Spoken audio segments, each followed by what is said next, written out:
Divine Androgen, a sacred path for gender variant people.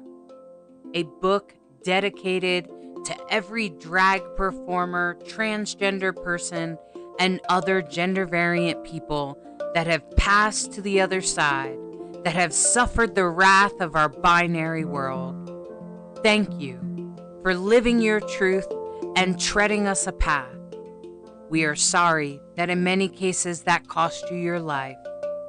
Now, we ask for your assistance in helping humans evolve so that we may all live in peace and equality.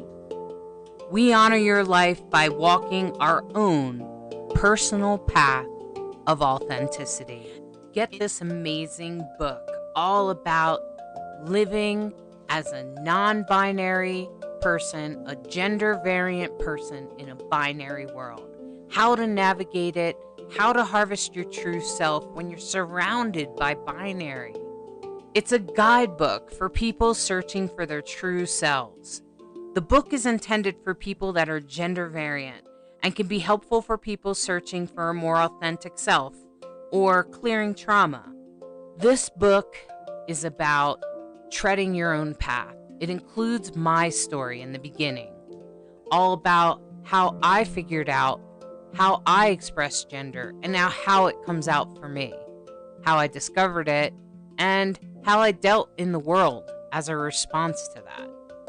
And it also details out the ways that I unfolded myself in a way that helped me live in a binary world, even though I was non-binary. There are steps in here to help you define your own path. Hollis uses the word divine androgen. It's like a label to define someone that defines their own authentic path, regardless of their gender expression, in a way to say that it is sacred to be non-binary, to be transgender, to be queer. It is sacred. Not religious. No. We're talking about more of a spiritual, conscious awareness of ourselves and our path on authenticity. This book is about defining your path of authenticity, as authentic and unique as that is for you. You can also order the book at divineandrogen.com. Support Rainbow Soul. Check out the Rainbow Soul merchandise for your favorite new shirt. A variety of colors and styles to suit your taste. Show off your love for Rainbow Soul. Get cool designs with your favorite quotes.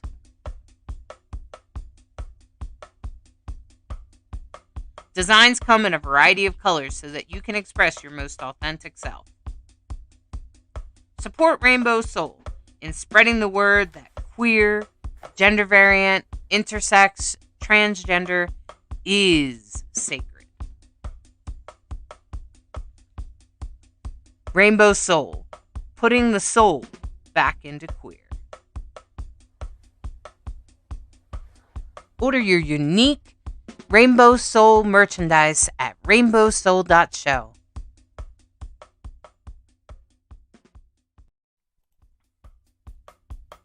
Welcome to Rainbow Soul, an explorative discussion about spirituality beyond mainstream religions. Hollis Taylor, author, psychic, astrologer, and alchemical mage, brings their non-binary perspective together with fellow drag king and trans man Lacrosse Ortiz, a Jewish Taino with spiritual background of exploration that has led him to an atheist perspective. Join these guys as they explore deep and difficult topics, all related to spirituality, offering a queer perspective, an exploration of interesting topics, and engaging guests to help explore conversations for the Rainbow Soul.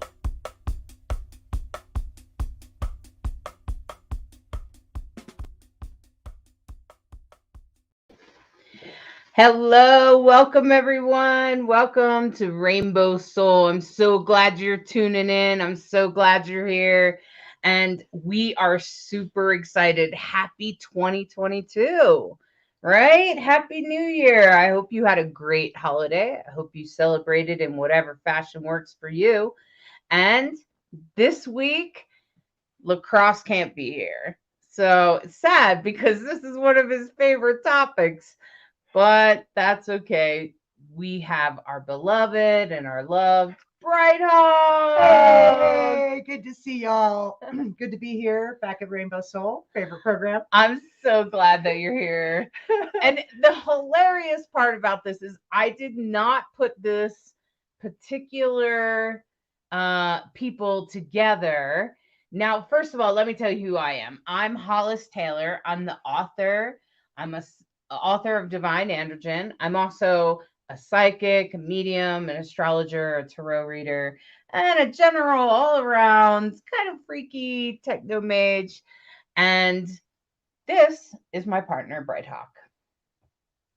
Tell them who you are, Bright Hawk. Hi, I'm Bright Hawk. I'm a musician. I'm an artist. I'm a sound healer. I'm the author of The Dancing Hippo, a beautiful, beautiful storybook illustrated by Amanda Moore. It is a gender neutral book. It is free of gender pronouns. How rare is that, right? And it's just incredible. It's got a great message. I'm very proud of it. The story's about resilience. So that's And I think we can all use some of that right now. And it's a pleasure to be here. I'm so excited about our topic and our guest. Right? Because, okay, so first of all, I just want to tune you guys in to let you know that me and Bright Hawk's favorite thing to do together is to watch astrology. One of our favorite things to do together is astrology. Is to watch astrology, or either watch a report or learn together. We take classes together, okay? And we also enjoy talking about it. And the hilarious part is that we do have a friend that we love talking to him about it. And then it's hilarious because if you put the three of us in the same room, you know, the chatter could go on for a long time about astrology. And accidentally, I just said, I think, oh, I want to make sure I have this person on the show. And I wanted to make sure. And then it just so happened that lacrosse couldn't make it and that you made it. And I was like, oh, well, isn't that interesting? Lucky me. The universe sees it necessary that the three of us meet at least virtually. So I want to welcome to the show a really great astrologer. And in my opinion, he is a master. What do you call it? Taylor? Wait a minute. That's my last name. Okay. So no, like check out this fabulous vest, custom made by our next guest, the astrologer, our good friend and awesome human being, Andrew Watermountain. Yeah, what? Andrew, so good to see you. Welcome. Hi, Bright Hawk. Hi, Hollis. Glad to be here. Glad you're here. And look who's here. Quellen. Hey! Hey, Quellen. We were hoping you'd make it too. That's great. Awesome. Yeah. Happy New Year, man. Happy New Year. Andrew, why don't you tell us just a little bit about who you are? Well, let's see. I think that I first met Bright Hawk in California, sort of near Santa Cruz, up in the mountains for fire dance. Yeah. So that was 2003, maybe 2002, something like that we first knew one another. So it has been 20 years. Wow. At the time, I was a school teacher. I've since left school teaching, and I have kicked around doing a variety of self-employed things that have sort of worked, sort of not worked. And then just in the last 3 or 4 years, I set up shop as a professional astrologer, and that's been going gangbusters. So here I am. Yeah, the astrology world feels like it's exploding, eh? Well, I think that's true, and I think there are a lot of reasons for that, and we can talk about that if you want. But a big part of it, I think, is that people are tired of not knowing how to make meaning out of their lives. And they look to astrology and other tools like this to give them a chance to figure out how to make meaning out of their lives. So that's what we're here to do. Absolutely. And I frankly don't know how you could have gotten through. I can't imagine for myself living through the last 2 years without astrology. Astrology was such a forecast weather system. Get your umbrella out, get your surfboard out, get your shorts on, what's the weather going to be, and how to survive the last 2 years and not feel like you were losing your freaking mind, because that was part of the experience. Right. And sometimes the space weather tells you to get on your sarong, and sometimes it's your tall wellies so that you can go wading. Exactly. You got to know which one. They're vastly different. Am I planning a picnic or am I going to war? A little bit of both these last couple of years. Yeah, exactly. And we have a great crowd. We've got Tamala, Wandering Jew. It's greetings. We probably know who she is. And Sandy, welcome, Sandy. I'm so glad you're here. Hi, Sandy. Great to have you here. And Jamie's with us. Jamie Angel's with us. She's talking about lacrosse. He can watch the replay. Yeah, he said he was going to. So, all right. So, Andrew, I'll tell you what, the one thing that has come up for me in like astrology is, okay, we made it through 2021. Now what? I'm going to give a shout out to the folks on the Astrology podcast, which is run by Chris Brennan and Austin Kopic. And I think the most recent forecast episode was with Lisa Scheim. I really respect them. And one of the things that they said is that there's a lot about this coming year that looks like a continuation of the previous year. It's not as bad as 2020, but it's sort of like the second half of a really, really long 2021. And there's a lot of value in that. And I can see Bright Hawk going, oh my God. But let's talk about what some of the challenges are. We have one planet, which is Uranus, which in the way that I practice, I tend to associate with mass movements of a sort of sudden and revolutionary category, right? So we've got a resurgence in unions. We have a resurgence in populist movements. We have the appearance of nationalist and paramilitary forces. And all of these are examples of resurgent popular opinion, whether conservative or liberal, whether leftist or rightist, insurgents deciding that they want things to change. And we have Saturn, which is the planet of the status quo. And these two planets are currently in a square. They are going to be in a square for most of the year.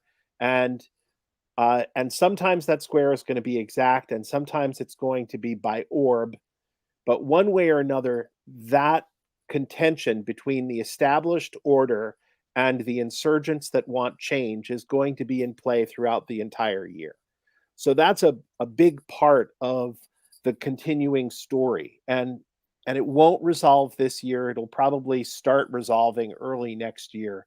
But that's a big piece of what we're dealing with. So for those listeners who are in the United States, it's worth remembering that political movements are another way that these insurgencies express themselves, and you should make sure that you're registered to vote and you're in a position to vote this year. So I think that's a big piece of the story. The second big piece of the story is that we have at least until May, we have Jupiter and Neptune in Pisces. And Jupiter is the generous planet. Jupiter is a functional social security, if you will. Like the name for Jupiter is the greater benefic. And Neptune is the planet of dreams and daydreams and illusions and the popular madness of crowds and all of the kinds of forces that look at whatever government and leadership is telling us them and goes, well, we're not going to do that. Neptune has been characterized as waves, right? It is the slow wash of the waves under the seawall. The seawall is structure. That's very Jupiterian, right? We put up a seawall in order to keep out the waves, but in order to give human beings a place to stand on dry land. And Neptune is just going to wash away the kinds of helpful structures that we have in our lives. And those two planets are going to be approaching conjunction between now and early May. I don't have the date of the exact conjunction, but they're going to be close enough to affect one another all throughout this coming spring. So January through May. And then Jupiter is going to rush in May into Aries, and we're going to get a very different kind of character. So that's a second big theme to be aware of, is that popular influence is going to be washing away the positive and helpful structures that we think have been put into place to help us. So one of the ways that that can manifest, and which we have seen manifesting, is lots of people telling us how helpful and good vaccines are, and lots of people saying, well, I'm not going to take vaccines. And it also manifests as people saying, well, here are 10 things that you can do to help you avoid COVID. And you don't know whether or not that information is accurate or valuable or correct, right? The information is in flux. And this is, of course, something that communities that are sort of on the margins of mainstream society have lots of experience with. You know, the phrase, we're from the government, we're here to help you, alarms conservatives, but it also alarms a good many minority and marginalized communities, because they don't really know. There are huge numbers of people who are choosing not to get vaccinated, not because they think that the vaccines are going to make them hear 5G signals or whatever, but because they genuinely know that 30 or 40 years ago, their community was injected with poisons for tests and experimental purposes. So there's a lot of that kind of energy here in this Jupiter-Neptune combination. Now there are some bright spots, right? For most of the last year, Saturn and Jupiter have been in the same signs. They've both been in Aquarius since December of 2020. They had a big conjunction, an unusual conjunction, the first of that kind that has taken place since about 1186. It was the first Jupiter-Saturn conjunction in an air sign since the Middle Ages, and that was a huge deal. And then they spent all this past year in Aquarius together. Jupiter likes to solve problems. Saturn likes to cause problems. Jupiter likes to expand and forgive, and Saturn likes to restrain, constrain, and punish. And so you have these two forces operating in parallel with one another. Well, now Jupiter is in Pisces, and Jupiter wants to expand and enrich and solve problems. And Saturn wants to constrain, restrain, and limit, right? So we've got those two things. And they are now operating in two completely different spheres of your life, right? So Jupiter is going to solve all sorts of problems in your life, but they're not going to be the ones that are caused or constrained by Saturn, right? So anything where Aquarius appears in your specific chart is going to continue to be restrained and constrained and limited, and more so than it was this past year. And anything having to do with Pisces in your chart is going to be expanded and opened and have new energy around it. We're going to have all sorts of new solutions, and none of them are going to involve what we see as the key problems in our lives. Whoops. Yeah, because most people see the virus as a key problem. Right. And when you think about the virus itself, right, our impression of it is fixed air. It is air being locked up in the chest and not being transferred from the chest and from the lungs into the bloodstream. Aquarius is the sign of fixed air, right? So COVID is literally manifesting as fixed air being locked up and not transferring between outside to inside and then from inside to bloodstream. And that's really how COVID has manifested for us, right? And so with Jupiter in Aquarius, we've gotten loosening of restrictions, tightening of restrictions, loosening of restrictions, tightening of restrictions over and over again as those two planets have been playing with one another. Now, with Saturn there alone, it's tightening of restrictions and loosening of other kinds of issues in our lives that have nothing to do with COVID. But I think that there's a reason why we've seen an expansion of variants at the same time that Jupiter has finally left Aquarius and moved into Pisces.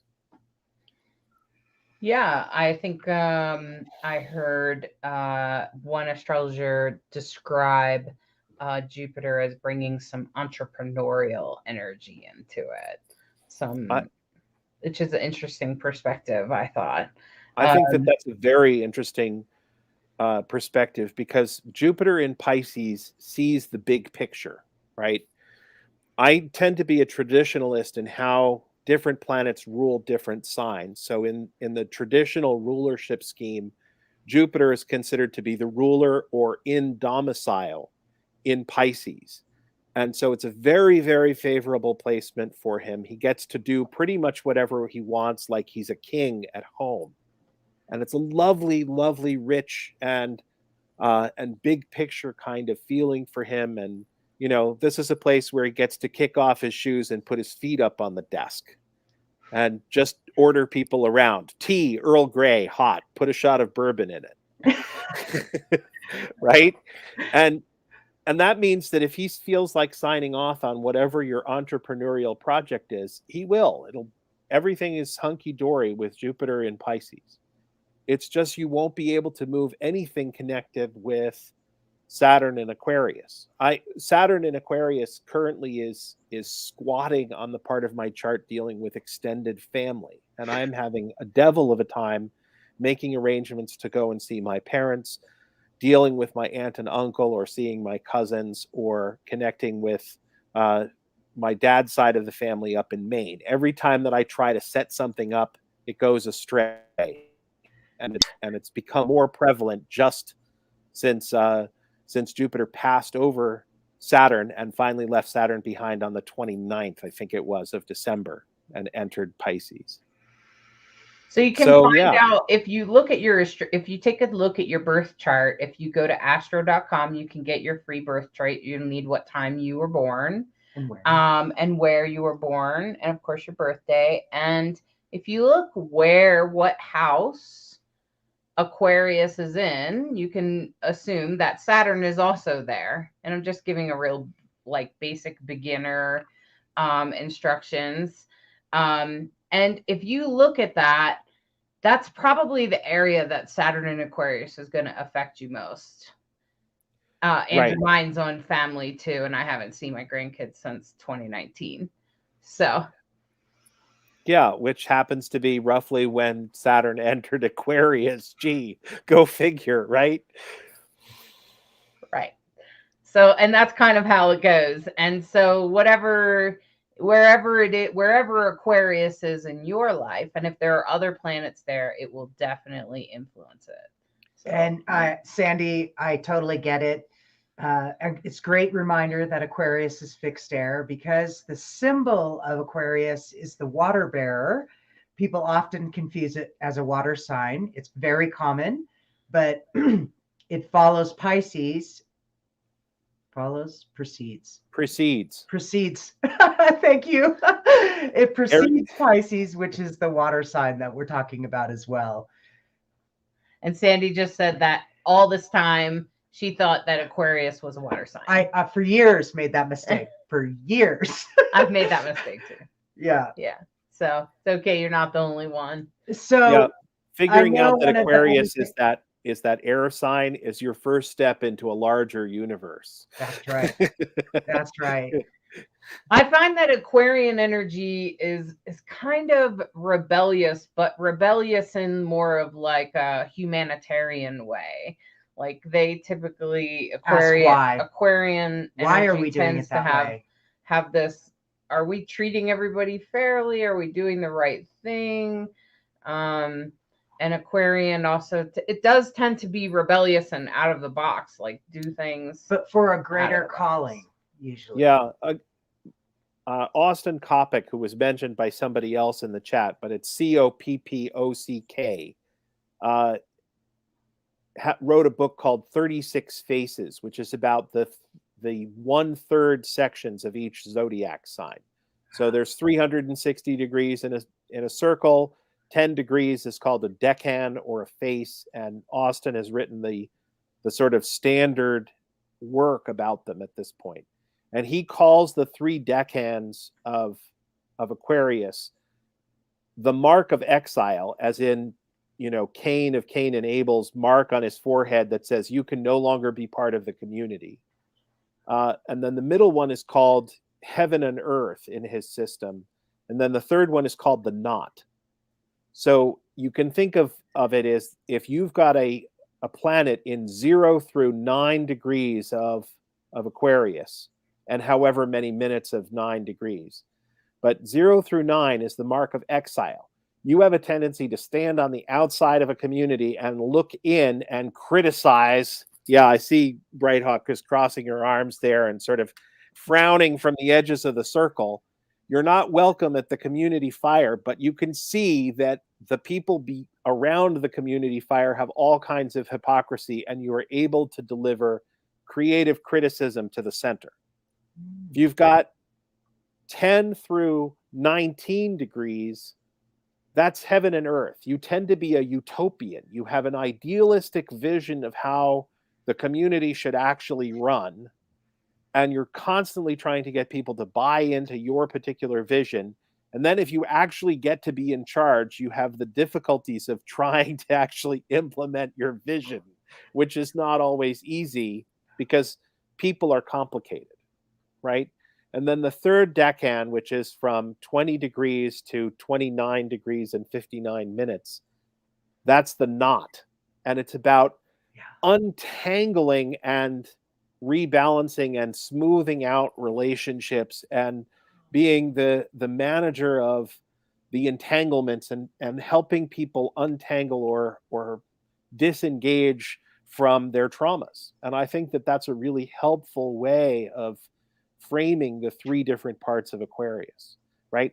Aquarius as a whole is a servant sign. You have a fixed body of knowledge, a fixed intelligence. You're really skilled at working with a particular field of knowledge, like Brighthawk with music or Hollis with understanding the trans experience from a variety of different angles. And then you can apply that deep but relatively fixed body of knowledge to a wide variety of problems. So I know one of the other things that's happening this year that's big. It's another one of those 2-year cycles, is the lunar nodes changing from Sagittarius Gemini, where they've been dancing right on mine. Yes, mine too.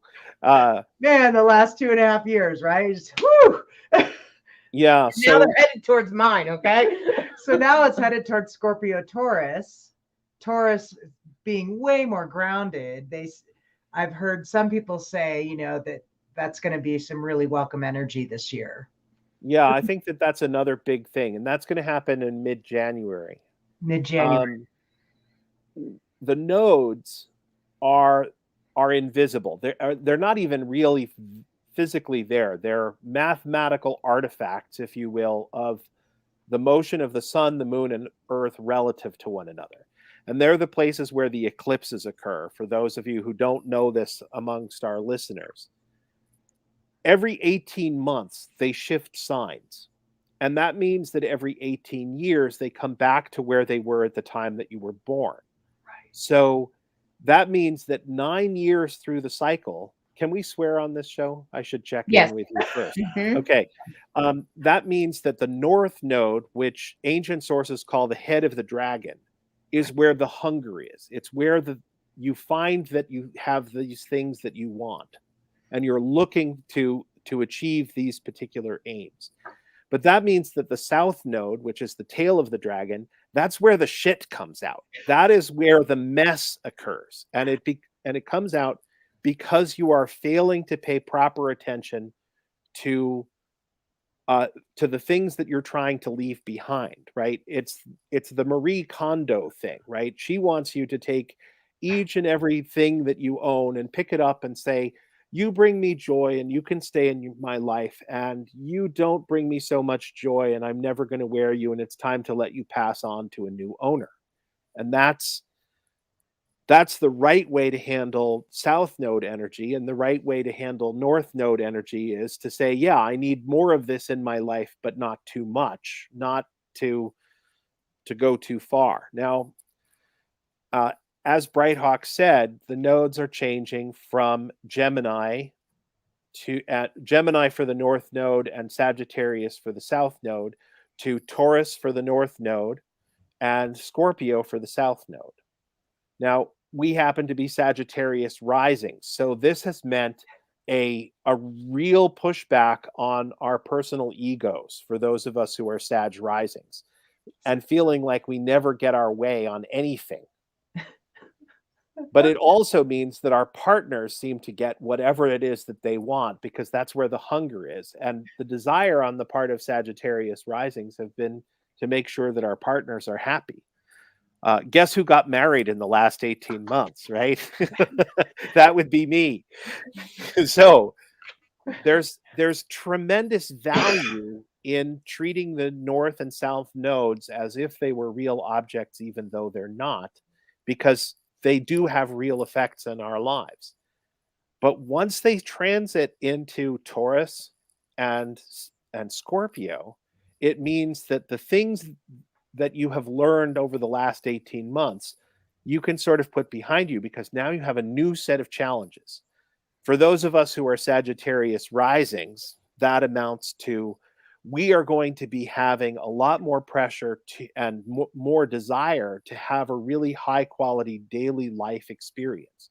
We're going to want to do all of the things. We're going to want to hang out with all of our friends.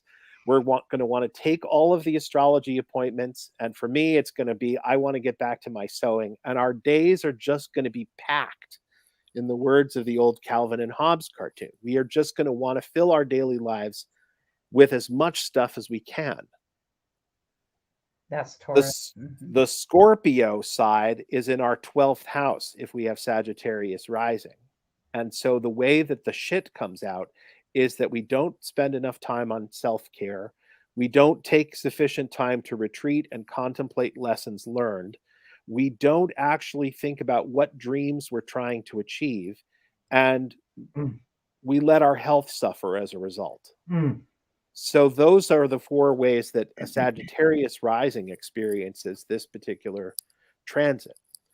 And it's exacerbated by the fact that we've got Uranus in Taurus. So at some point, that north node is going to be passing right over the planet that signals upheaval and revolution. So we're going to be right in the thick of it. Now, that's just Sagittarius risings. Other signs that have other rising signs are going to be experiencing this in other parts of their chart. So if you're a Taurus rising, it's going to be feeling like you are incredibly greedy and you just need this, that, and the other thing. And you need all of the creature comforts and you need all of the possible things to come into your life over the next 18 months. And the best way to make sure that you get them is to take them from your partner, right? That's what the north node, south node combination means. And that is a great prescription for ruining your relationships. Don't do that. Don't do that. Right? Because that's where the shit is going to come out. Your partner is represented, if you're a Taurus rising, your partner is represented by Scorpio in your chart, and Scorpio is a secret keeper, they feel in things deeply, intensely. There's an almost sexual need to keep secrets. They are going to hide how you are making them feeling until it becomes explosively dangerous, and then they're going to lash out and be very upset and angry with you. So you have, the next 18 months are telling you, you have to up your conversation game. You have to up your communication skills. You have to buy into a much larger experience of how the world is going to be working. And that's starting, as I said, in mid-January. There's no reason why you can start upping the communication game right now. Sounds important. So I think it is. Everyone, note communication. Well, we did it, and he only talked about a couple of different placements. Like, I know there's probably, I know I'm a Scorpio rising, so that makes me go, uh-oh, and Uranus is on top of my ascendant. So if you've got a Scorpio rising, and you've got, if you have a Scorpio rising, that means that right now, your North Node is in the 8th house of partners' resources, and the South Node is in the place of property and personal possessions. So that probably means that your wallet has been under a lot of pressure in the last 18 months. And maybe good and bad. Maybe you have had to shrink your body of personal possessions in some fashion. Like you've gone through a Marie Kondo minimalist kind of process. We're always trying to do that. I did. I already did. Yeah, I did that. Yeah. My node is also there. So you're also experiencing this 18-year cycle, right? Yeah.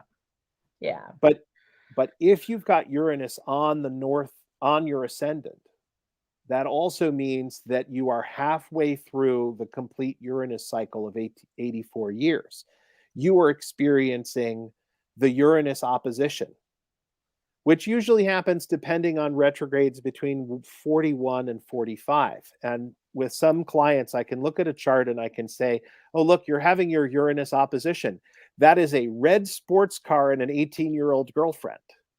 Oh, no. And they say it was blue and she was 23. How did you know that? Right? So for you, this is happening now-ish. This is happening now-ish, right? It may not be happening this week or this month, but it's coming. And the way that has a tendency to manifest right now for you is having to be the support person while your partner's life goes through significant upheavals. So Brighthawk, you have a responsibility here to make sure that Hollis feels supported even while they're supporting you. Always. That's what makes us a great team. Absolutely. We support each other. I'm very grateful for that. Yeah, like she supports me. I'm dealing with some sick things that has to do with my Jupiter in Aries and Chiron in Aries. So yeah, but I think that one of the things that you can understand is for viewers watching is that how and where these things affect you will depend on where things are placed in your natal chart. And sometimes it's even worth to look at your progress chart, but your natal chart is really like the map of this. And if you're on astro.com, if you just hit the button with transits, it will show where planets are on the outside of your circle. And you just kind of intuit what they mean. So Jupiter, we just told you, means expansion, right? Aquarius is a little rebellious, but for a greater cause, right? And seeing the big picture. And so right, and having a very expansive, long view of things, which I think is one of the things that that Saturn and Aquarius and COVID have taught us this time around, is that you really have to be thinking about the big picture and the larger implications of service. It does no good if 100% of the people in your own county or even your home state are vaccinated if the rest of the world isn't.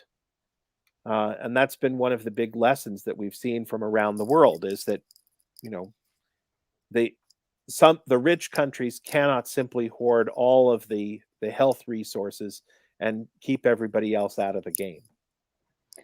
The one thing I want to address real quick is, Sandy, you're saying that you don't like discord, but it could be because you have strong Libra placements. Libra tends to avoid most conflict. And there's probably some other signs too and placements that could cause that. And it's best to really, honestly, that's what astrologers are for, is because every single human has, I don't think I've ever seen two charts that look the same. And every single human is, even twins usually have, at least some people that are born within a few minutes of each other, they still have some mild differences. And each person is unique. And that's why an astrologer is important, because an astrologer can look at your chart, and we've studied, most of us have studied for years, possibly a lifetime of, and we help you look at it and understand how it's going to affect you personally. And that's kind of like the gift of an astrologer. That's what they do. That's why you get astrology reports, astrology readings. That's why you get private readings, so that the astrologer can help it apply to you, uniquely you, because each one of us is unique. And just about the time you understand your chart, you realize everything's in motion. And those things are called transits. And then all of a sudden you have to figure out and understand, what is it? What is a conjunction? Conjunction is what it sounds like. Planets near each other in a close enough orb where they influence each other's energy, versus an opposition, two things talking to each other at different, opposite each other, right? Versus a trine, which trines are often called kisses from the universe. Those are called blessings or easy energy. But they're really nice. I like them. When there's too many trines, Rick Levine talks about, if there's too many trines, life is too easy and you don't get on with what you're supposed to get on with. And so life throws us squares, and this square is all about a challenge. Square energy, this Saturn Uranus square that is, just keeps clicking every however many months it is. What is it? God, well, this one is going to be going off and on for most of the year, but right. But it's worth thinking about that, right? Every planet, you could probably give it a name, right? So Mercury is expertise or intellectual capability. Venus is love and desire. The moon is psychic energy, but it's also your intuition or your gut reaction to things. The sun is your higher mind. It is your soul. It is your higher vision for how the world should be. Mars is your ambition. Jupiter is your capacity for generosity and kindness and forgiveness. Saturn is about your need for structure. Uranus is about your independence. Neptune is about your dreams, and Pluto is about your avarice. That means that when planets come together, you're going to have a conjunction, and it's like the meeting point of those two ideas. We are experiencing a mix of conjunctions. We have two of them have already happened, and the third is happening in early March, of Venus and Pluto. Right. So that is a conjunction. So it is a meeting point, or a sympathy, if you will, between desire and greed, between a greediness for love. Now, there's a lot of different ways that can manifest, right? It can manifest as strong sexual desires. It can manifest as, I don't know, I want a BDSM playroom. It can manifest as, I really, really, really want this person in my life, and I am prepared to stalk them for it. It can manifest as, I want safety and security, so I will get with somebody who is wildly inappropriate for me, even though because I know that they can take care of me. Right? All of those are manifestations of Venus and Pluto in sympathy with one another in a conjunction. And we're in the middle of that now. We had 2 of the conjunctions in December, and then the third one will come in March when Venus finishes her retrograde and meets up with Pluto for the third time. And it's not uncommon in very new, fresh relationships that take place under a Venus-Pluto conjunction for them to feel a whole lot like that Mickey Rourke movie in Kim Basinger, 9.5 Weeks. There's this incredible intensity to them, and you just really want to get on with it. But there are things about that relationship that are wildly out of order, and you can't possibly stay in them, right? The other side of that kind of relationship, where you have been in a relationship for a long period of time, is a hunger for something new or to switch it up in some fashion, or for one partner to feel like they're not getting what they need and needing a deeper level of communication than they've had before. Like that kind of stuff is always happening in people's lives. They always need to be thinking about how they're going to deepen their communication and deepen their connections with people that they've been with for more than 8 years. And you're going to really about every year, you're going to have a Venus Pluto conjunction. And this one is taking place in Capricorn. So it's really about how you make yourself useful to your partner, a greediness for usefulness, but also is my partner providing sufficient service to me? And those are the kinds of issues that frequently come up under a Pluto Venus conjunction that would occur in Capricorn. Wow. So, well, and it sounds like that happens. I think when does Venus meet Pluto? So 2 of the conjunctions have already taken place. And I think that one of them was exact on Christmas. So if you found yourself on Christmas Day looking across the Chinese takeout or across the Christmas dinner table at your partner and going, what are we doing to one another right now? And why are we at this tedious dinner party with our family? You have a conversation that's in order. Wow. Yeah, and it looks like the conjunction happens again February 21st through March 13th. Yeah, they're going to be sort of hanging out with one another. Just in time for Valentine's Day. Yeah. Oh my. Oh my. I was looking at some other. Sorry. Take a look at that conjunction though, because if you were to look at a chart for that particular moment, February 21st. Hang on, my chart is set for January 31st, and that's not quite far enough. Yeah, Mars is in 19 Capricorn, Pluto is 27 Capricorn, starting the February 20th. Yeah, so February 23rd is, I think, the day of the Venus-Mars conjunction. So that's love and ambition and greed all together in love, ambition, and greed. In the love, ambition, in and greed, all in Capricorn, and they're in the third part of Capricorn, which Austin Coppock called the throne. Right? Kings and queens and princesses wear crowns, but they have a whole support staff behind them that actually run things, and that's the throne. That's the fulfillment layer. That's the guy who carries Prince William's wallet. Prince William doesn't have a wallet. He can't go into a Starbucks.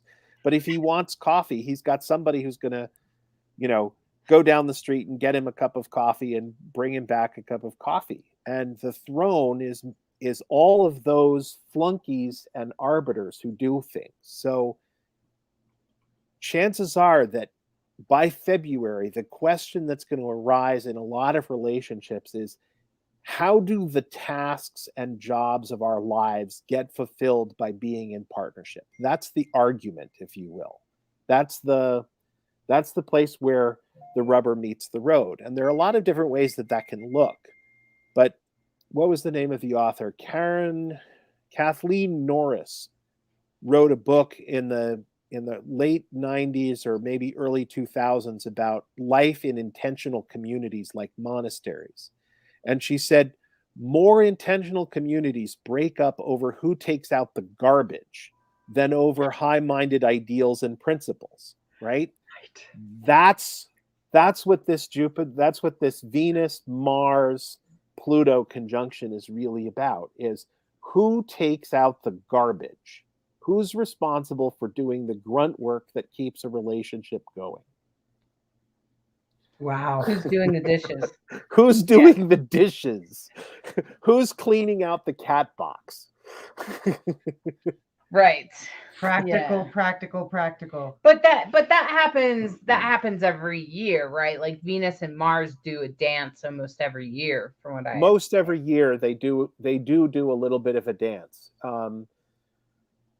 I'm not going to get the quote exactly right, but there's this idea from a Renaissance author named Marsilio Ficino that when Mars chases Venus into a conjunction, that it is about the masculine energy being more ardent and more passionate and frankly more of a sex pest. That's not Marsilio Ficino's words, that's mine. And that when Venus chases Mars, it's much more of a seduction. It is much more of, I'm going to use my feminine wiles to lure you into the bedroom. That's the kind of energy that you get. They don't always meet up on Pluto, though, right? No. So. And this time around, they're all in the same deccan, which is called the throne. And it's really about this idea of who takes out the garbage. How do the mundane tasks of love and ardency and passion get taken care of? We have a couple of comments in the chat that I can see. I don't know that I see all of them, but one of them is from Janelle. Yes. Can you express your opinion on Mars, Cancer, House 12, retrograde, exalted? I assume that means in their birth chart, in Janelle's birth chart. I would presume so. So Mars in Cancer is not an exaltation. I don't think that's right. But Mars is said to take his joy in the 6th house, but has no particular dignity except in House 12. But Mars in Cancer, depending on where it is one of the triplicity lords in a water sign. And this is kind of like being the governor or the secretary of state in a state government. You're not the top banana, but you have a high level of dignity. And Mars in Cancer has that high level of dignity as one of the senior rulers on station when the moon isn't there. So one of the ways that can manifest is as a lot of fury or frustration, but it can also be a passion for law and for making sure that people are taken care of, right? It is an ambition to take care of people, but it is also an ambition to take care of people from a place of safety, because House 12 is about retreat from the world. In medieval thinking, things happening in your 12th house had to do with going into monasteries for a period of time for a retreat. And it means something similar in Vedic astrology with regard to going to an ashram under the care of a guru. So it is this idea of taking care of people, but in positions of relative safety or retreat, such as therapy, right? And it does not necessarily mean that you have to go into therapy. It means you might benefit from helping others work through a therapeutic process. So that would be one way of interpreting that. It's not the only way. It depends on what else is going on in the chart, but that would be a good place to start. I know I have a stellium in the 12th house, and the one thing I've learned about the 12th house is that other people see it and you don't necessarily. Yeah, it's really hard to be your own astrologer. It's helpful to have one sort of in your back pocket that you check in with periodically to make sure you're thinking about your own chart correctly. Yeah. So, and I'm just saying that, and they just said that I am in school to be a therapist. Perfect. Yes. Well, how about that? Boom. How about that? Well, at least That's you great. just now got validation from the stars that That's you good. are on the right path, in case that was a question for you. And by the Janelle, way, if you're comfortable, you can put your actual degree in, and we can look at it even closer from the perspective of what decan it's in, or even what term it's in. And today is our beloved Jamie Angel's birthday. happy birthday! Happy solar returns, or happy happy solar birthday returns. return. Today is my birthday, says Jamie, and they said looks like Sun, Moon, and Venus are all having a party on the edge Capricorn. together. Yeah, it's true.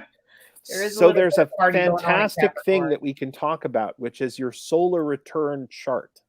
Yeah. And when you do a solar return chart, what you do is you find the exact moment in this specific year that the sun is at the same degree and minute as it was at the moment that you were born. And that will give you a solar return chart. And you can then interpret that chart as if it were a brand new chart for your entire year ahead. And it gives you a lot of insight into how things are going to work out this specific year. There's more to the technique than just that. You're also supposed to know something called a perfection year, but I'm not going to try to explain that at the moment.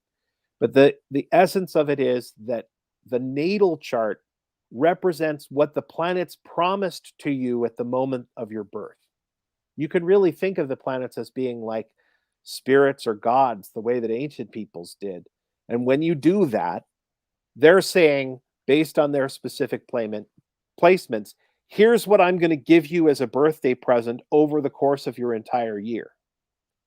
The solar return chart and the placement of the planets in the solar return chart tells you which of those promises they can genuinely deliver this year. And that becomes a really powerful technique for analyzing your own chart year to year and getting a sense of what you're going to have happen to you in a given year. Do you use software for that? Absolutely, I use software for that. I know, but which software do you use? I use a package that's available for Macintosh called iPhemeris, iPhemeris. I'll put it in the chat. iPhemeris.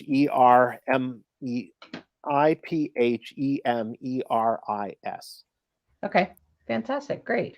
So and you can get this from the Apple store if you're on an Apple. I don't know if it's available on a Windows platform, but the standard, I think, is Astro Gold if you want standalone software on your own computer, or astro.com or astro-seek.com allow you to generate free software charts. Yes, I think astro.com is what I usually use. And AstroDinst. yeah, AstroDinst.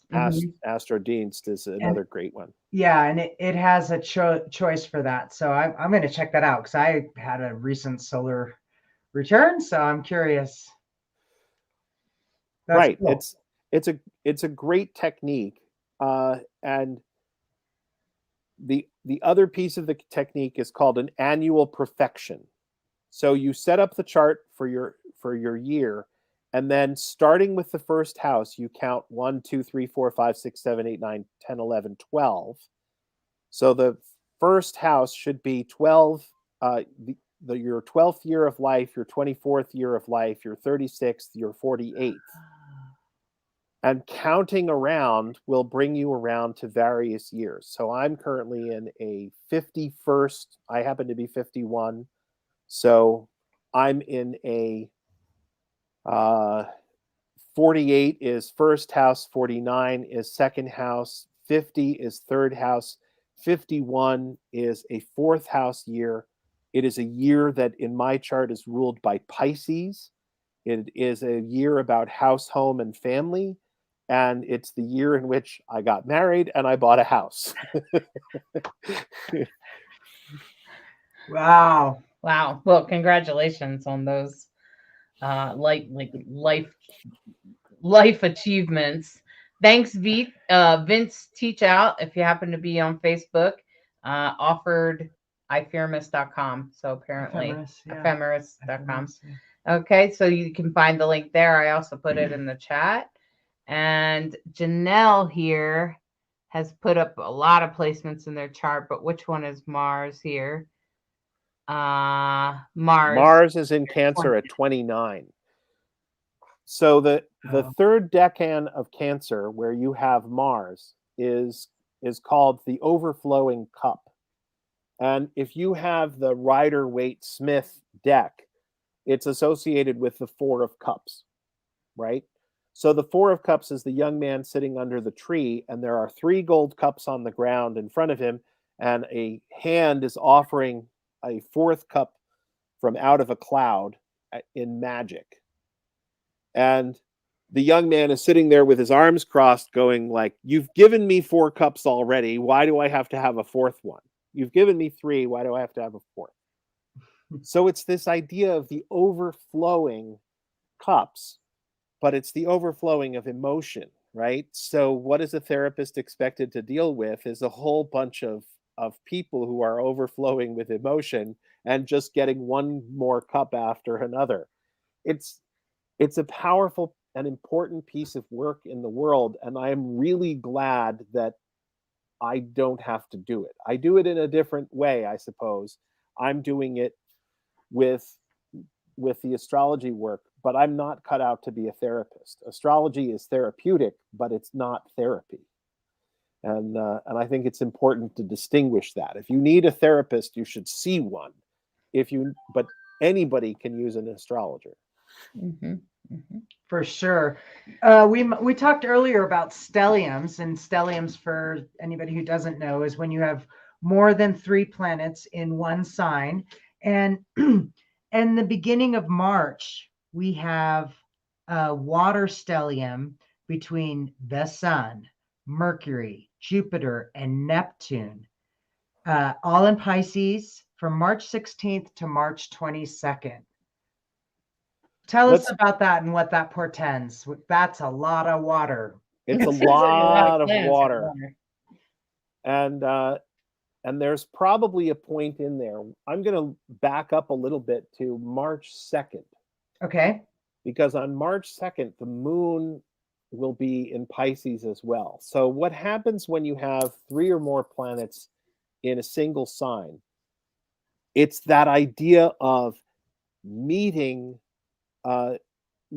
different powers, or having all powers come together. Mm-hmm. Pisces is about seeing the big picture. It's about wholeness. It's about the completion of cycles.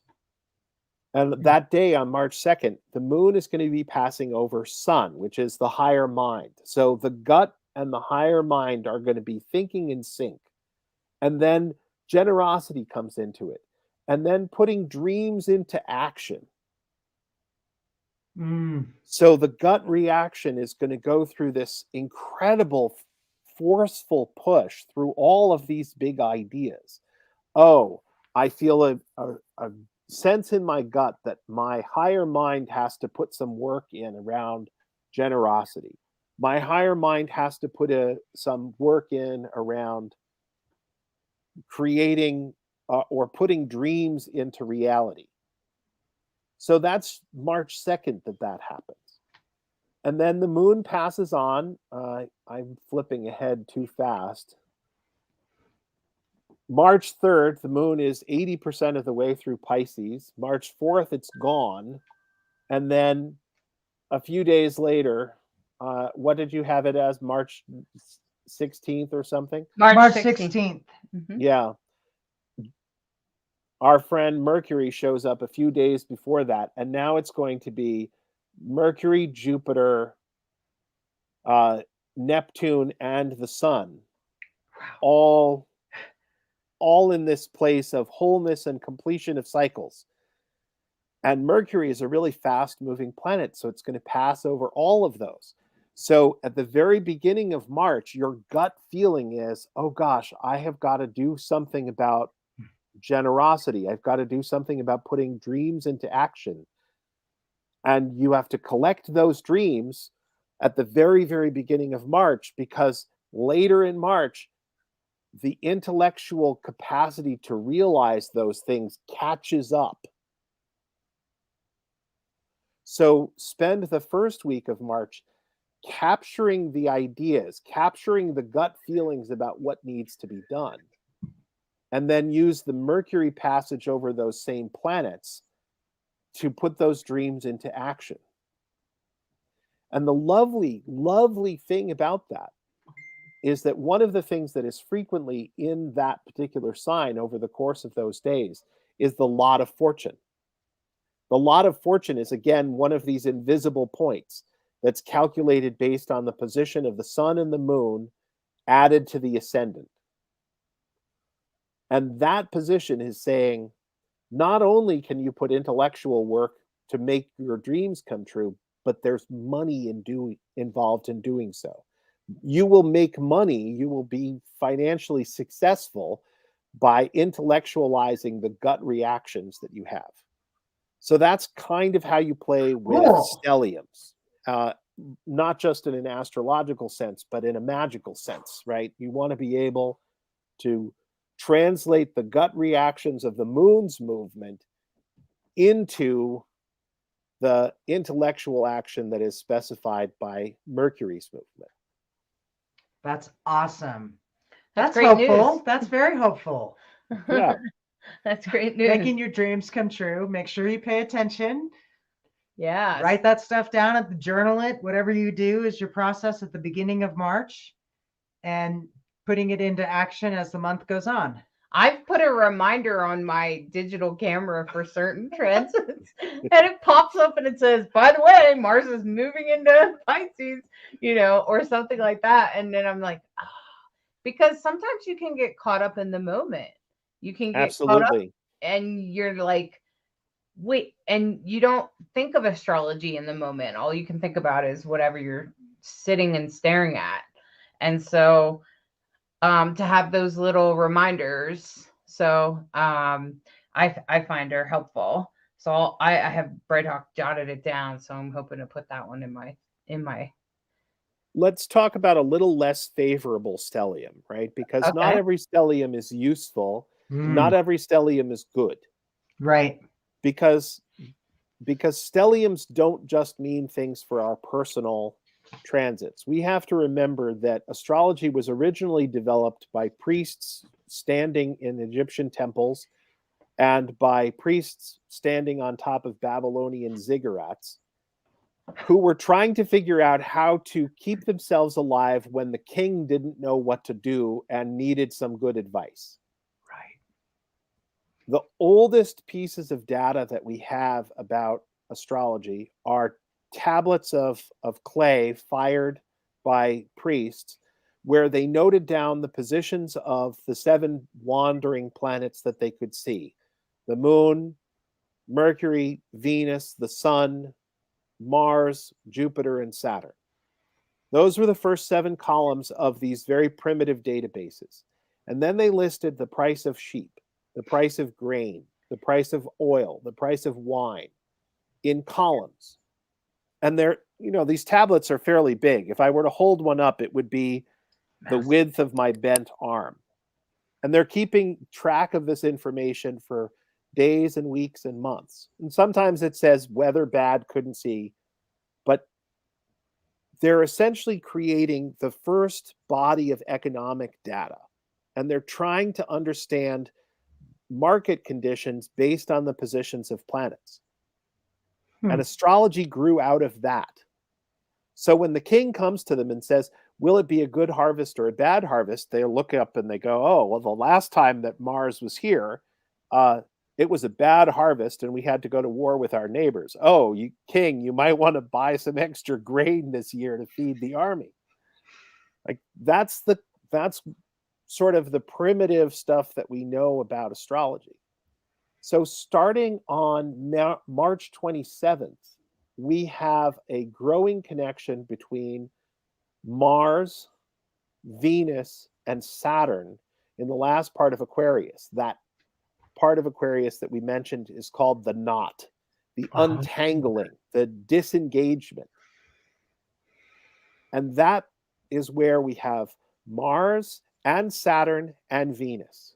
Now, Venus says, oh, everything is sweet and lovely, and we should all get together and we should have a huge puppy pile. And wouldn't it be nice if we all got to hug one another after 2.5 years apart?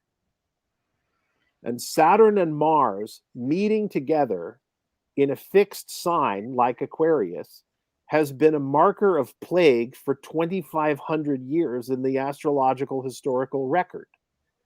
This is not a good combination. This is not a good stellium for us to just throw our hands up in the air and say the pandemic is over. No. And it was the Mars-Saturn conjunction in early Aquarius in March and April of 2020 that kicked off the expansion of the pandemic in the United States.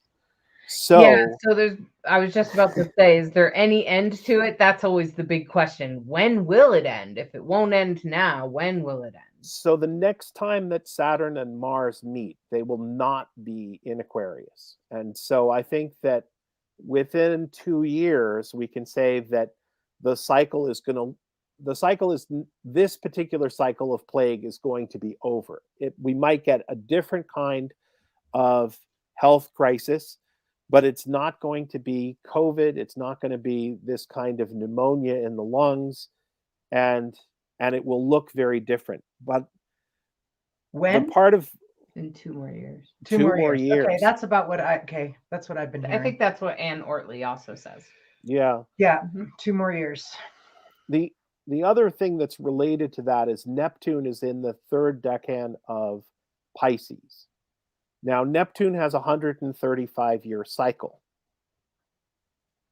And its cycle, 135 years, you go back to, you take 1348 to 1350 was the Black Death in Europe. So you take 2022 minus 1348, you get 674. You divide 674 by 135, and you get 4.99. So we are almost at the end of the 5th Neptune cycle since the Black Death wiped out 50% of the population of Europe. We're almost at 5 of those cycles. And if we take 2021 and we subtract 135 from that, that's the 1886 cholera and tuberculosis epidemics. We subtract 135 from that.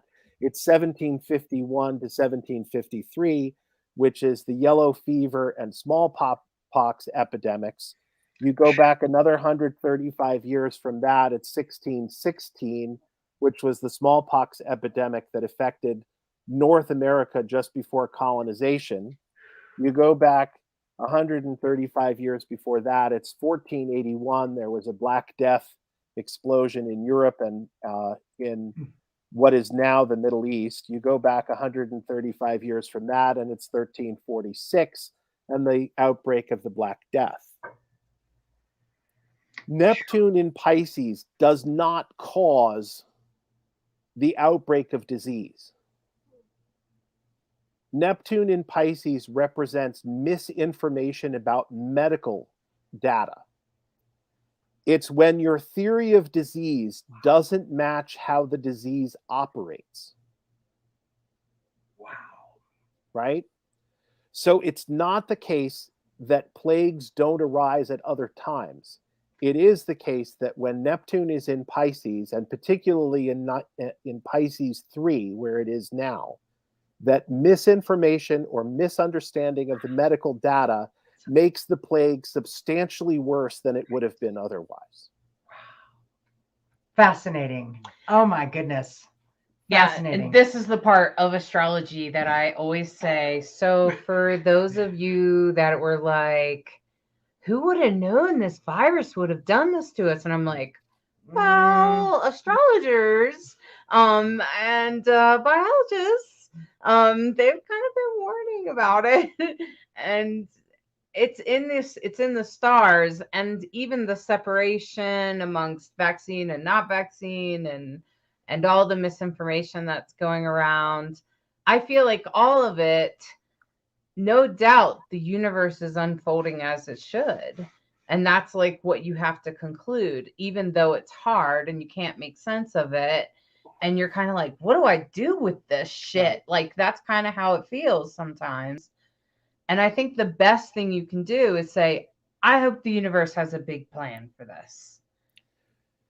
You know? And I think it does. I think I go back and forth on that. I go back and forth on the idea of whether there's a plan or whether it's random. This guy I really like from the Middle Ages and Renaissance, Marsilio Ficino, says that the planets don't cause these things to happen. The planets are responding to the same invisible forces that we are, but we see their movements much more clearly because they are so much bigger than we are. And I kind of like that. I kind of like the idea that there are these huge forces at work that create waves in our lives and in our experience. And we happen to be riding on that particular ocean, but so is the rest of the universe. It doesn't necessarily mean that there's a plan behind those waves. It's just that the size of the ocean is so much vaster that the planets give us signals about what waves are crashing on our particular beach at any given moment. Right. There's some value in that because, you know, people have disabilities, people have chronic illnesses, people have all sorts of very strange experiences, and everyone is a niche case in some fashion or another, some struggle that they're dealing with. And to say that that's all purposeful for some people can be really, really painful and really damaging. And I don't think that that's true. I think that everybody is caught up in the same wave, and some people it's nearly drowning and it's really hurtful and painful, but it doesn't necessarily mean that the universe is causing it deliberately to them personally. Right. Yeah, of course. Yeah. I definitely want to pull away from like sometimes we want to blame Saturn for, you know, whatever. And sometimes it feels good to do that. Not going to doubt that you could just be like, damn it, Saturn, or, you know, Mars or something.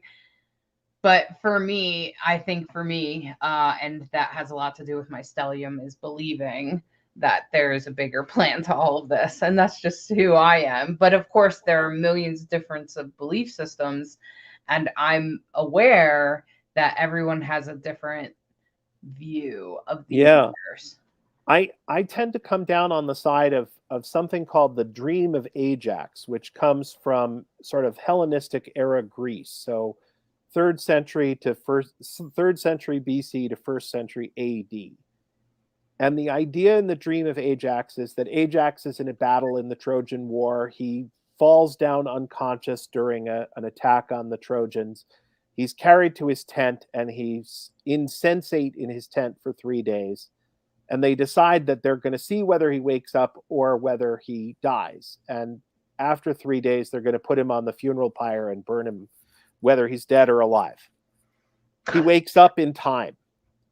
And he says, I've had this crazy dream. I woke up at the battle site with all of the other Trojans and all of the Greeks who died there.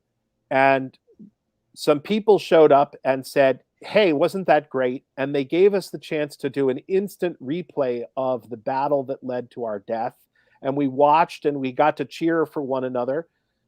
The Trojans weren't interested in fighting us in this sort of instant replay, but we got to hang out with them and drink with them. And then our guide said, hey, you got to come with us now. And we went someplace else, and there was a huge party, and we got to meet everybody that we had ever known who is already dead, and we all had a party together.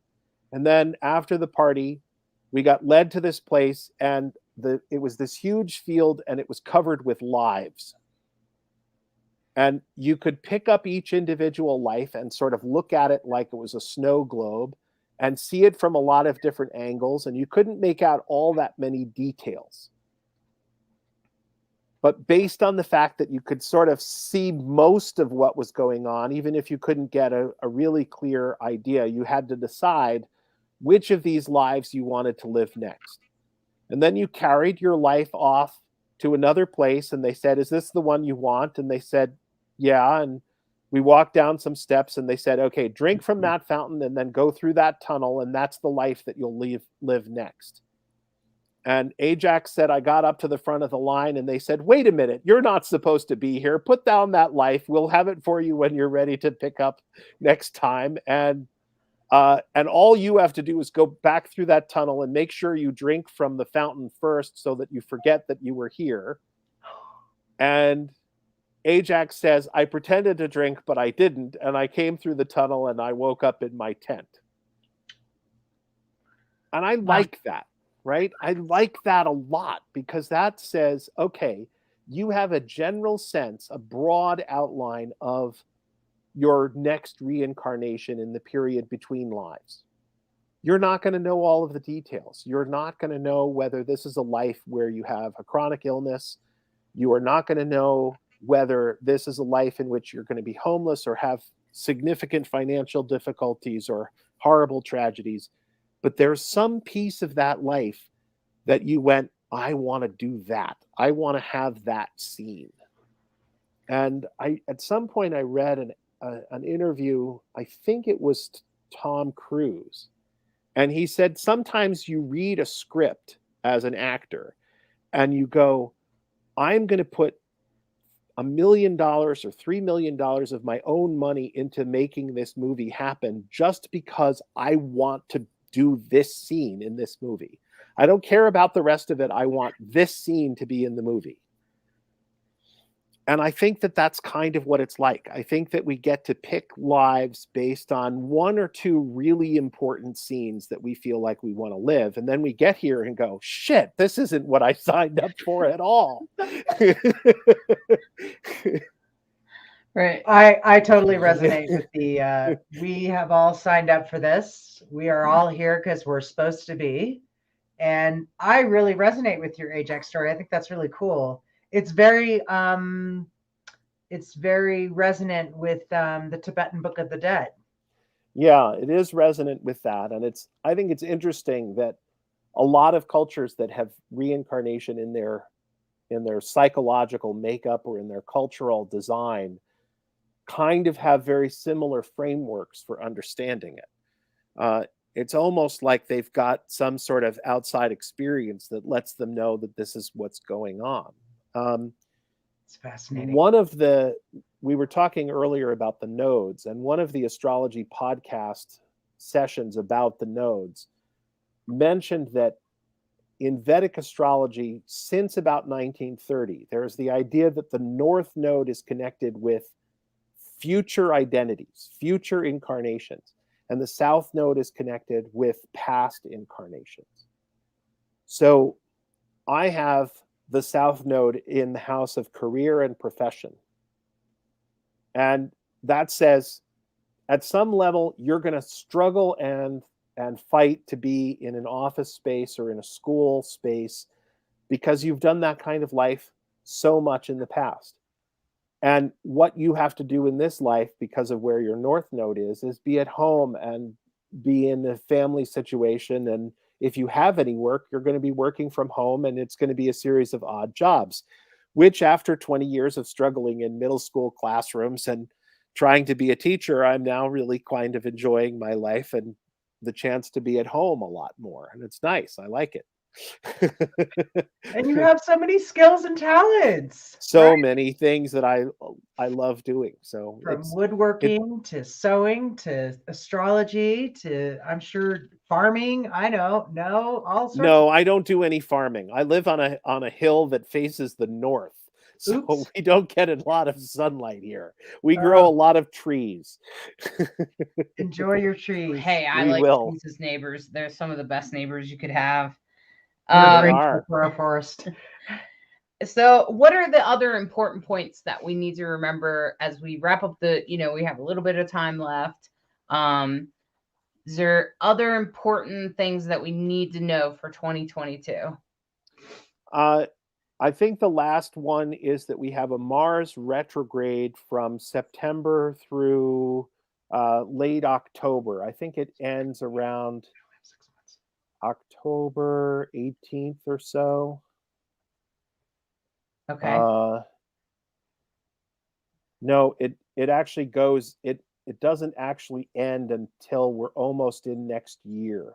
Oh my, that's really long. So pretty much the fall through early pretty winter. much the fall. Wow. And remember that Mars represents your ambition.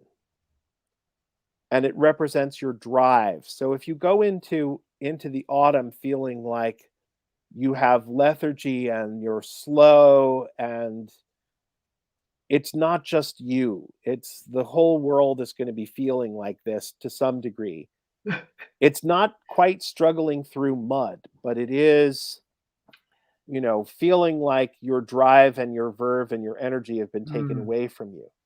And the best way to handle that kind of a retrograde is to have an existing energy practice that you don't let go during that last part of the year. So if you're a yoga practitioner, just stick with your practice, even if you're slowing down a little bit. If you've got a Tai Chi practice, just keep it up.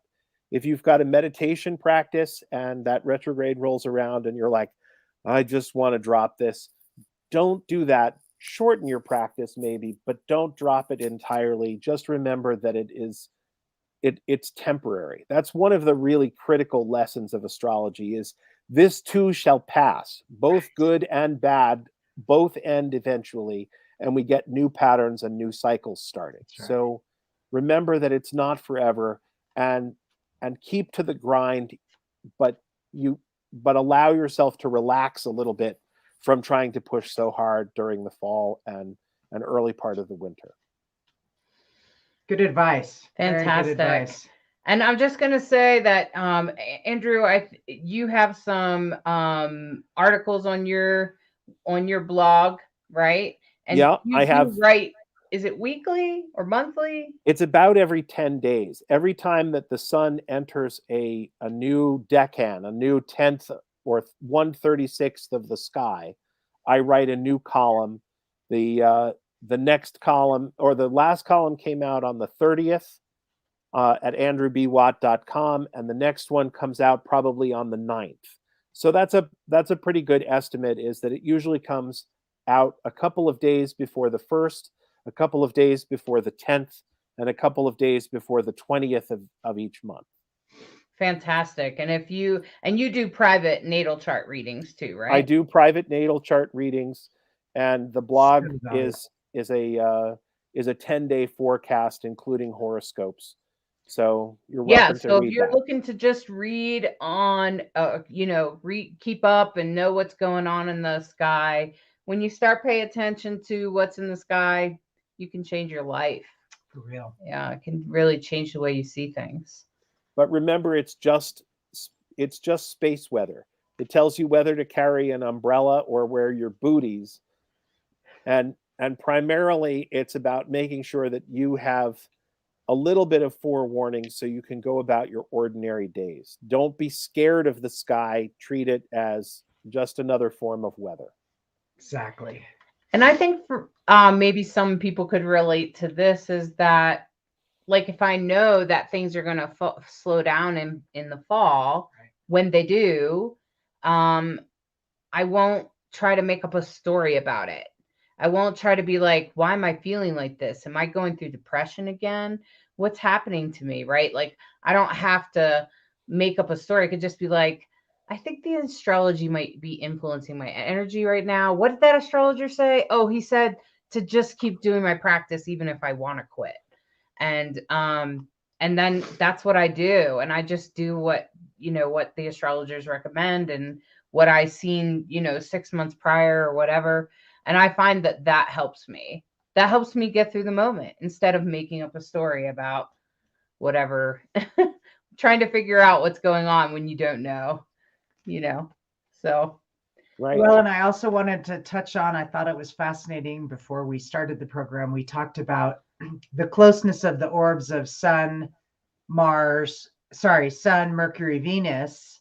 And we were talking about how in my chart, those three are in the same sign.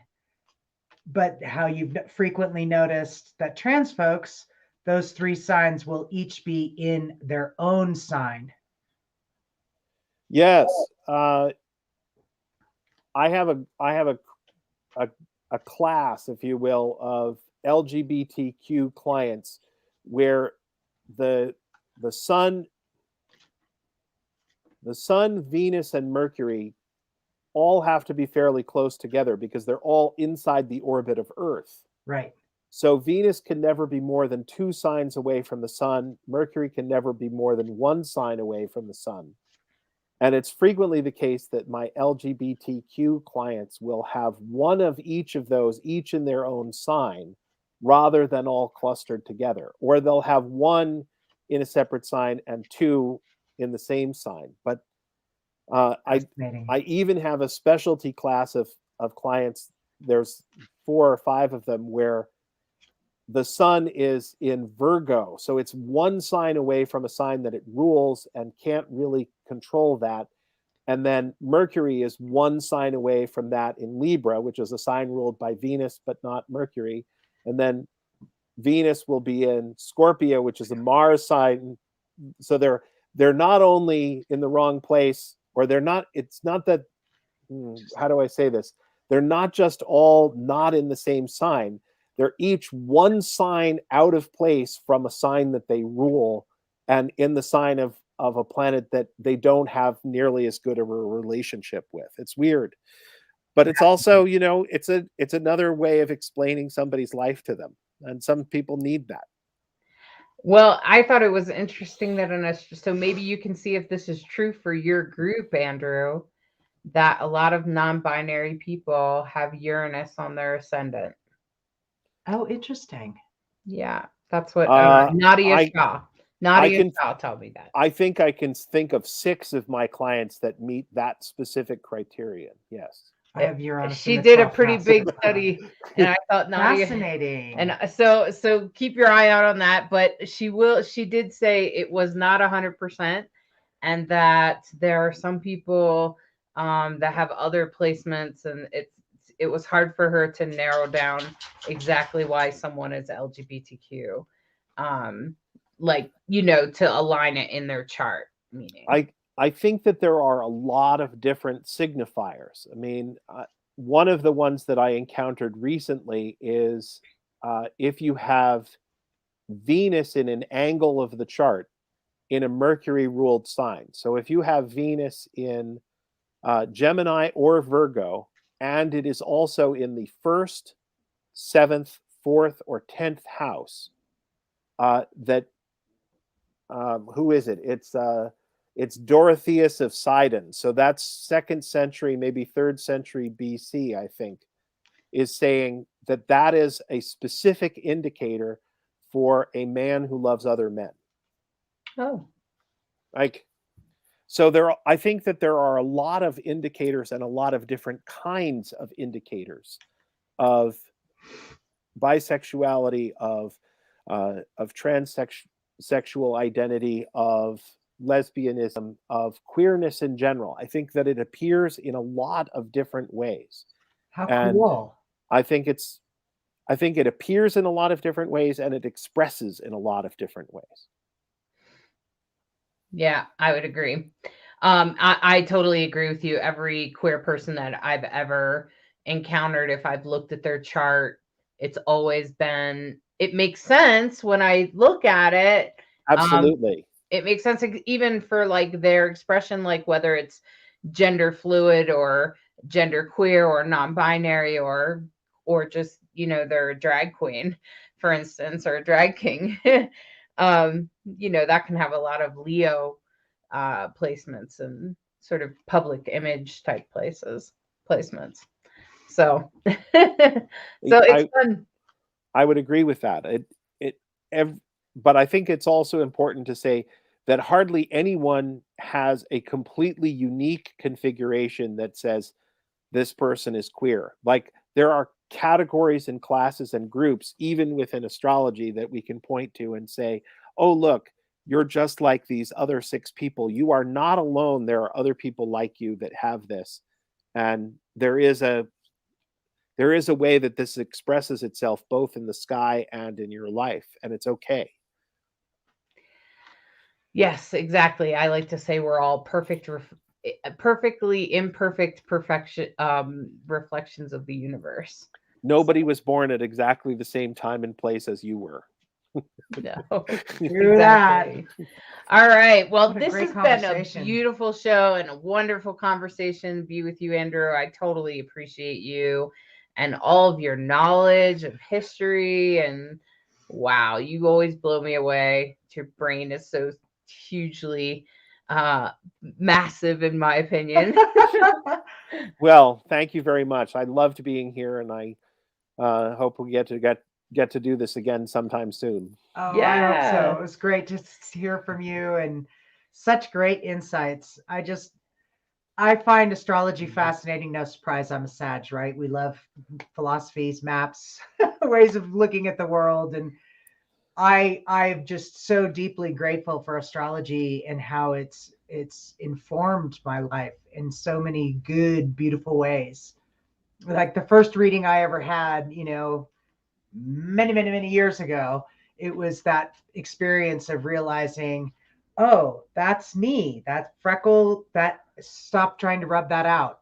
Stop trying to rub that out. That's not going to change. You know, this is who you are, the fundamentals of who you are. You know, there were certain things about Sages were known for blurting out things, but sometimes Sages can go too far with a quick tongue. And I felt like I needed to dial it back because I didn't want to hurt people's feelings. And then I realized that's where your humor comes from. And that's what people like about you. So there was all of these little nuances that astrology helped me sort of become the best version of myself, for lack of a better way, more creative way of putting it. But this has been a great conversation. I think the world of you. It's so great to kick off 2022 with you. And I hope people took away some really good pieces of information that they can use for the rest of the year. Well, Donna popped in and gave us some love. Thanks, Donna. Hey, Donna, love you. Thank you, Donna. And Jamie Angel said it was very informative. Oh, so good. That's fantastic. So I think people are loving it. And what I'm going to offer now is a little tarot reading with the Pride Love is Love deck. And remember, each one of these cards is done by a different LGBTQIA artist. So it's a completely collaborative deck. And I totally appreciate this deck for its collaboration with my stellium and Libra. Collaboration is my way. And so I'm going to pull 3 cards for the past, the present, and the future. And we'll take a look at where we are this week. And the first card that we have is the Queen of Cups, which in this deck, nice. Of course, is very queer. You can see this person is, I would call them maybe a little feminine expression if you've got to put something on there. But this person is unusually expressing, and it's the queen because if you take a look, they are standing up on a pile of rocks with an octopus or something underneath of them, holding up cups of coffee or tea to them as the queen, making an offering to the queen with the beautiful bird on their hand, bringing in the messages of spirit in their ear, whispering it in. And this card is all about our power, our emotional power, and how we hold on to it and how we present it to the world, however that might come in for you. And so this card is all about expressing your most authentic self, because when you express authentically, you are in your power. And that's what this is all about. And this is the past of the way we've done that so far in this past year in 2021. I'm sure there have been times that you've been purely authentic and in your power. And the divine is trying to remind you of those moments. And the card for right now is, this is in this very moment today. And this is all about reflecting. Reflecting, this is the Four of Swords. And you can see this person is resting at the base of a tree with a sword beside them. And they're reflecting on their other swords. And swords typically represent thoughts and actions and how they kind of go together, right? And you think of doing something and you do it, right? And so that's what this is all about. And you can see the dog is snuggling at their feet. And this is all about reflection about what we've done. And so Spirit is saying, the universe is saying, good job. Reflect on what you have done, because you have done and manifested some beautiful things in this past year. Pay attention to them and keep bringing them forward. Keep going forward with your plans down there. See that one sword that's beside them, and their backpack right on their back, as if they could just stand up and take off on their hike, right? So that's what this is all about going forward on your plans. And the final card for our future going forward is the King of Wands. And now this is a biker, right? He's fairly masculine expressing, and smoking and enjoying himself, but also ready to go. Like, he looks like he's waiting for you, right? He's kind of like, are you ready to go? Let's go. And that's exactly what the energy of 2022 is going to do. Is it's going to say, it's asking you, are you ready? Get your stuff, get your backpack, because it's time to go. It's time to go forward with what we're going to do. And so that's exactly what this is all about. So the past, which is your most powerful self, and all of the power that you hold within yourself, keep expressing that, keep bringing it forward so that you can walk forward and bring your most beautiful manifestations and recognize what you have done. Take a moment to reflect on what you have accomplished in this last year, and going forward, take it with you. Get ready, because the motorcycle, the ride is about to begin. Rev up, get your backpack, get ready to go. And that's what this is. That's what that reading is all about. Take what you like and leave the rest, please. Whatever vibrates for you, whatever resonates for you, please use it in the best way that you can. And please, anything that doesn't, just leave it be. It's probably meant for somebody else anyway. So, Andrew, do you have anything else you'd like to share, or? I don't think so. I think I've said what I needed to say, and it was a remarkable and wonderful conversation. And I wish you all well for 2022. Health, wealth, happiness, and peace to you all. Yes. Well Beautiful. said. Beautiful. And thank you, most importantly, to all of our viewers. We need you. We appreciate you. We love you. Watch out for 2022, because me and Lacrosse are putting together some pretty awesome contests and stuff like that, so you can win yourself a free t-shirt and some other free merchandise. Check it out. Keep watching. Get to our website. Make sure you take a moment to go to our website, rainbowsoul.show. And we're signing off. I hope you enjoyed your 2022 forecast, and we'll see you next week with Nick. We'll be celebrating with Nick. Oh, awesome. All right. Good night. Thank you for watching Rainbow Soul, a queer perspective on spirituality beyond religion. We appreciate you sharing the show on your timeline. Follow us on social media of your choice, and join our Facebook group, Rainbow Soul. We want to hear from you.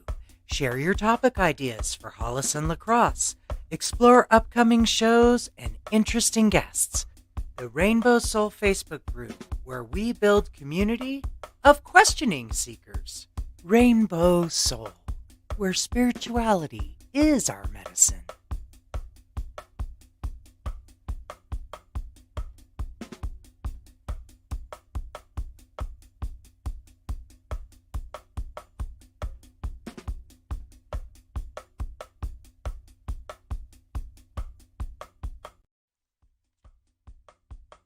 Support Rainbow Soul. Check out the Rainbow Soul merchandise for your favorite new shirt. A variety of colors and styles to suit your taste. Show off your love for Rainbow Soul. Get cool designs with your favorite quotes.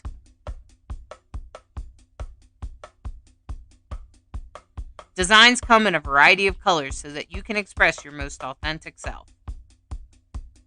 Support Rainbow Soul in spreading the word that queer, gender variant, intersex, transgender is sacred. Rainbow Soul, putting the soul back into queer. Order your unique Rainbow Soul merchandise at rainbowsoul.show.